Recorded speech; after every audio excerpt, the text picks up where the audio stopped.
Beskraj me je udomio, turobna i opčinjena. Meć prašinom mlečnog puta duša mi je ukotljena.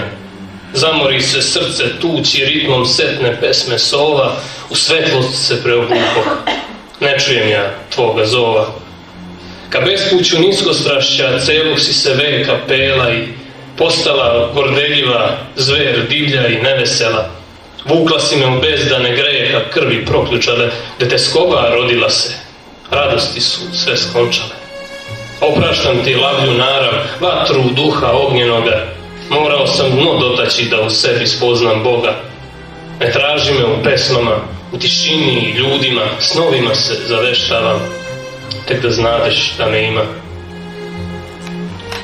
Kroz nebrane vinograde okajanog konjanika, u galopu triumfalnog moga stasa, moga lika, naziraćeš ko utvaru, tamo, gde se podsvest mresti, zapadno od pakla s tobom, ja se nikad neću sresti.